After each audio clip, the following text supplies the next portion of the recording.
مفتی صاحب، ایک بڑا المیہ ہے اس وقت ہم دیکھ رہے ہیں جو موجودہ حالات چل رہے ہیں، شادی بیاہ کے موقع پر جو ایسی رسومات شامل ہو گئی مسلمانوں میں جو کہ نہیں ہونی چاہیے تھی۔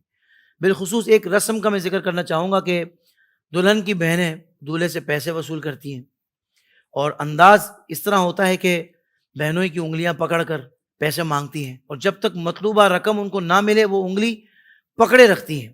اس میں دولہے کے بھائی، دوست وغیرہ سب دلہن کی بہنوں سے اور دیگر خواتین سے بات بھی کرتے ہیں، ہنسی مذاق بھی کرتے ہیں۔ تو کیا اس طرح رقم وصول کرنا درست ہے؟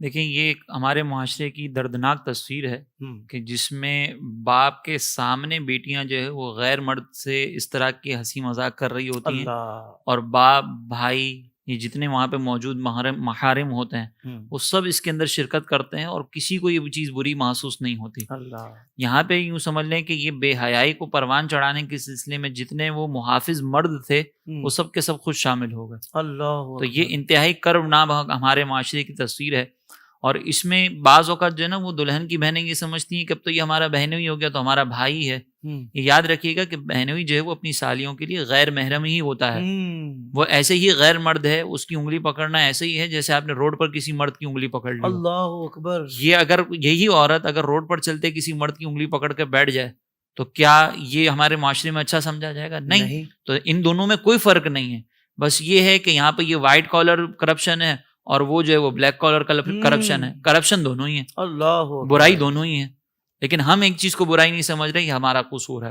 اور یہ جو اس انداز سے نا کہ ہم انگلی جب تک نہیں چھوڑیں گے جب تک ہمیں پیسے نہیں ملیں گے، اس کو بعض علماء نے یہ بھی لکھا ہے کہ یہ رشوت کے زمرے میں آتا ہے۔ لہٰذا اگر اس طریقے سے کوئی رقم وصول کی ہے تو اس رقم کا وصول کرنا بھی ناجائز ہے، اور باقی جتنا طرفہ تماشا لگا ہوا ہے اس کا انتظام جس نے کیا ہوگا وہ بھی گناہ گار ہوگا۔ یہ تو کرنے والے تو گناہ گار ہیں ہی، اور جو ان چیزوں پر راضی ہے، جیسے گھر کے سربراہان ہوتے ہیں، خاندان کے جو بڑے ہوتے ہیں، وہ سب کے سب اس گناہ میں برابر کے شریک ہوں گے، کیونکہ یہ بے حیائی ہو رہی ہے اور یہ ان کے لیے گناہ جاریہ ہوگا۔ اس کی باقاعدہ ویڈیوز وغیرہ بنتی ہیں، پھر عام ہوتی ہیں، پھر ہمارے یہاں پر ویڈیوگرافرز جو ہوتے ہیں وہ ساری اس طرح کی تصویریں اور ویڈیوز جو ہے اپنے پیجز پر ڈالتے ہیں۔ تو یہ گناہ جاریہ کا جو سلسلہ ہو رہا ہے یہ بھی اس جو انتظام کرنے والے ہیں اس پر بھی آئے گا، جو یہ سارے کام کر رہے ہیں ان پر بھی آئے گا۔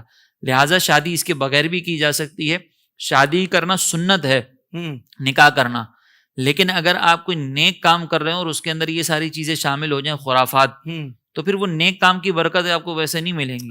لیکن نماز پڑھنا فرض ہے، اور اللہ تبارک و تعالیٰ نے اس کا فائدہ یہ بیان کیا کہ نماز بے حیائی اور برائی سے روکتی ہے۔ لیکن اگر کوئی ریاکاری کر کے نماز ادا کر رہا ہو تو پھر اس کو نماز کی وہ برکتیں نہیں ملتی، حالانکہ کر عبادت ہی رہا ہے۔ اسی طریقے سے نکاح کا معاملہ ہے، جب نکاح کے اندر یہ سارے خرافات ہوں گے تو پھر آگے جو مسائل ہوتے ہیں نا نکاح کے بعد وہ ان خرافات کی وجہ سے ہی ہوتے ہیں۔ ورنہ نکاح کرنا ایک مبارک عمل ہے، ایک برکت والا عمل ہے، اس سے فضیلتیں حاصل ہوتی ہیں۔ سرکار علیہ السلام نے فرمایا جس سے نکاح کیا اس نے اپنا آدھا دین مکمل کر لیا، لیکن ہمارے یہاں پر نکاح کرنے کے بعد پریشانیاں بڑھ جاتی ہیں، اس کی وجہ یہ بنتی ہے بنیادی طور پر